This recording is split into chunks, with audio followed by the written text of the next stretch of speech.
Obulamu kalantini tupangira upangirire ngobolowooza manyi we mwatutuma erinnya ne mulowooza nina ebizibu mwabitujjako.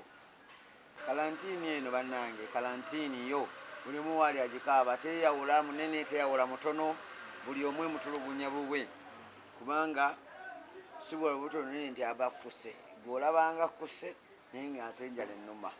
Obulaba kati tuli kuugi kano tusobole okubeera nga sisitimu enywera tusibira buugi emmere ya lunaku lukulu, ettooke lya lunaku lukulu. Era nyinza okuba nakayitiddeyo ne kantuuka nga saategedde, naye nga alhamdulillah mbadde nkyali bulungi. Zikozeddwa nnyo kubanga nze kisookera ddala bizinesi yange omuntu mwamanyidde ndi musician, ndi muyimbi oba ndi musomesa.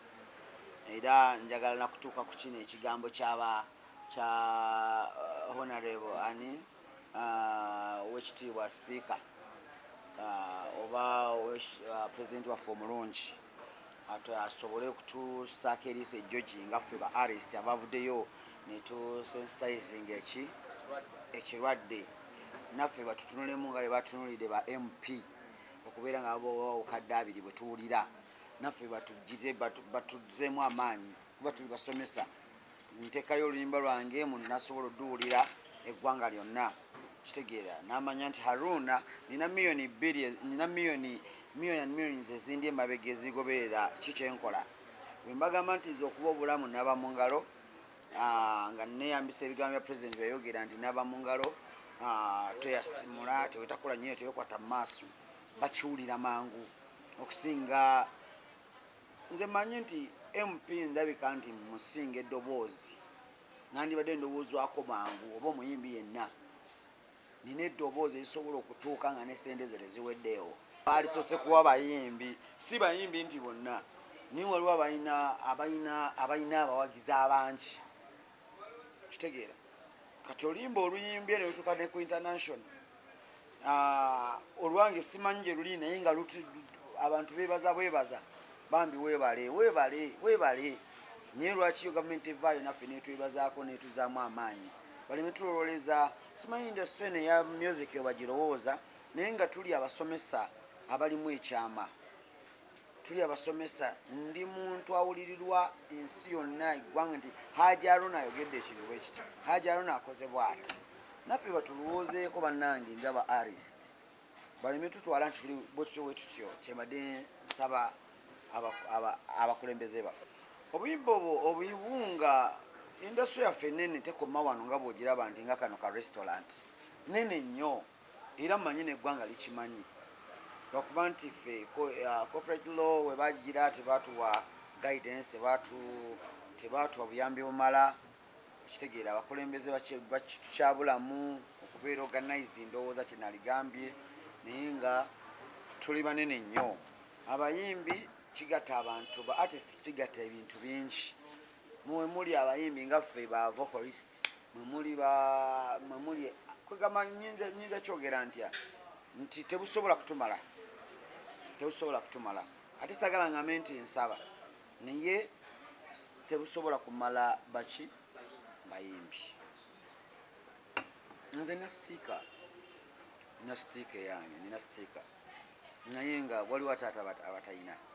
Nze ndi mu restaurant nkola deliveryinga ebyokulya n'ebyokunywa. So ensonga lwaki nina sitiika era nina ya byakudeliveryinga. Yes. Bwe balondamu abantu, tufena tuli bayimbi naye tutwenkanya audience, ate tuli bayimbi naye audience kyetutegeera, kitegeera. Singa bavudde ne baziwa Bebecool tewaliwo buzibu, singa bavudde ne baziwa Chameleone wa Mr. Chobanze tewali buzibu, kubanga bakimanyidde ddala nti eggwanga lituwulira, era we twogera ekintu bakola ki, bakiwuliriza, kitegedde. Baleme kutulowoleza nga bibi byereere. Waliwo bannaffe abatuwoleza nga naddala mu ab'amawulire, mulaba bibi byaffe bye tukoze nojja n'okunyayo kano, Hajji Haruna atawaddeeyo mu kamera, Hajji Haruna atawaddeyo ki, naye nga nina emabega millions n'abaneetolodde n'eddiini efu yaffe egamba sooka osanyusa nakwetolodde kitegedde sijja kuyita gwe nga ngenda okuwa baneiba bange abasula yasuze ngaakaaba nga nkiwulira ddala nti abaana bakaba enjala ebaluma kitegedde nange njagaliza ekirungi neŋamba kati owaye neiba wange nawulidde abaana bukolaki oyo nga nkwata nga nkolaki naye sijja kujja mu kamera kuba naye najja mu kamera nja kuddira tani z'obuwunga 10 ekitegeera nzitwale ku mawulire nga mmwe bantunuzeemu kamera ate zigende nakapiripiti awatali bantu so nga nze ab'ekika kyange bajja kuwulira nti Hajji Haruna yawaddeyo tani 10 naye nga famire yaffe baziike bana nga bafudde enjala nga bwe twaziise egyo twaziise twabadde mu kuziika kitegedde buli omu ebizibu ffe twafuna erinnya ne mulowooza nti n'ebizibu twabimalawo naye nga tuli bubi nga mmwe mulaba nga we erinnya lye tusinga obunene kuba nze namutabani wange bamuyita Ramadhan Mubiru alina emyaka 7 kati naye avuga champion avugira pikipiki avugira Uganda naye obaana bamuwulidde kati ffe abali eno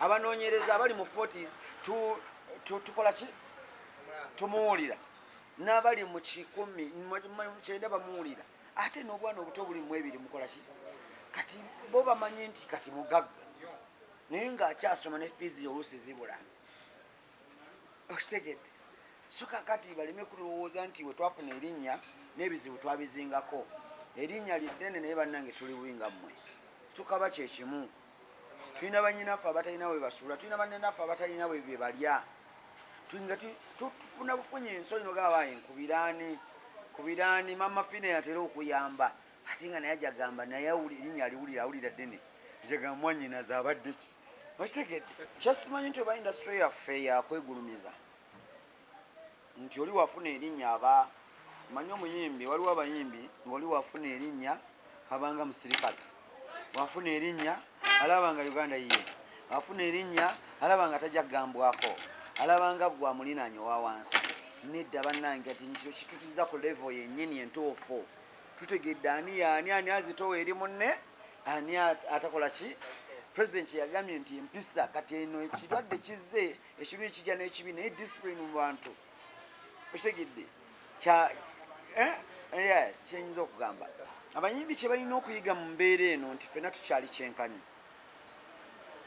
nga sinaba ffenna tukyali kyenkanyi twenkanankana waliwo obudde obw'okwenkanankana nti singa Bebecool alwala ku ssaawa eno Yesu yakola amakubo g'amalungi naye era afiira kiruddu oba nakasero nange gyenyinza okufiira n'oyo neiba wange oba owa boda gyayinza okukola ki waliwo ensi wetuka nga tujja kwenkanankana so we tuba tulina kye tulinawo tuleme kwewanikira ku batakikola ki ku batalina waliwo obudde obw'okwenkanankana so n'ekirala tusevinge tugaziye ku bwongo singa okuyimba kuggwawo oyinza kukola ki singa eddoboozi lino olikeera ku makya ne lifunako akazimba nga tusobola kuyimba oyinza okulya biruwe gyosobola ogikiryalinga kati tukole ebintu ebirala emirimu egyo kiba tunyooma gye tulabanga egy'okgezaako mwana wattu gye emirimu abantu gye bazimbyemu ennyumba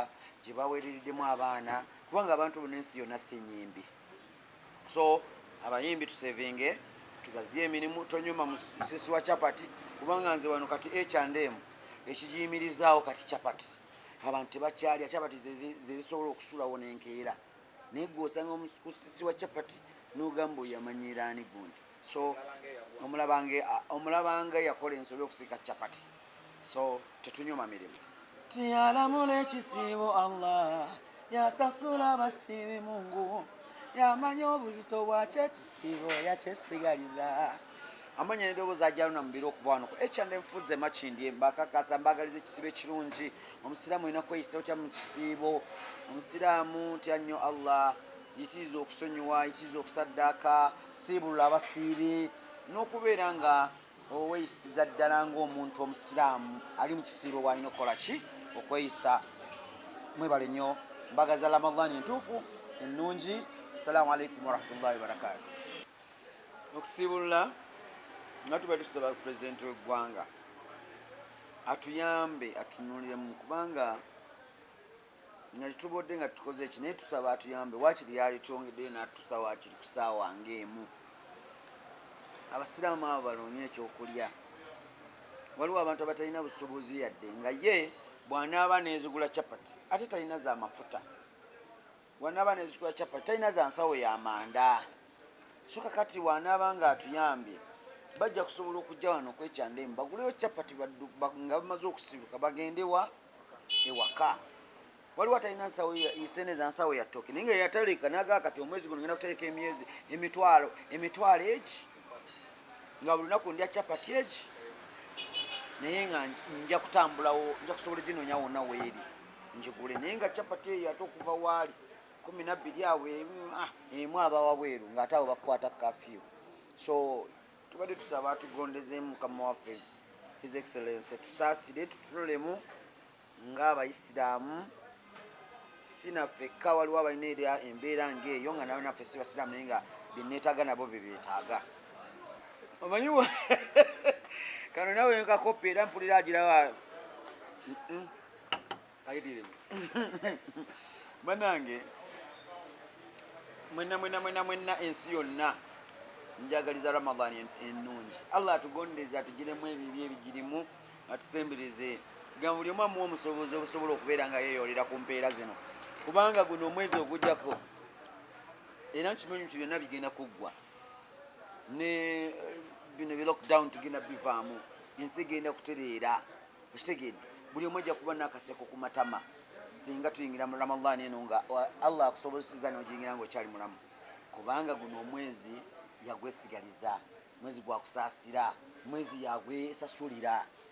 Gwe ani atayagala mpeera ya Allah nga yagikute n'agikuwa? So kakati ffenna mbagaliza okusiba obulungi, empisa ennungi tugende nazo mu maaso nga bwe tubadde nazo. By the way, waliwo omuzadde omutuufu, nze ndaba nga President Museveni muzadde era alayika singa yali nti si bino bya kufuga ggwanga yandibadde nga eka yadizengayo 11 n'atulowooleza ne tudde ewaka 11 kyamaanyi. Abaana babazuukuka kugenda ku ssomero nga ffe tuva kuyiriba nya tuba tuva kukola nanya ssente.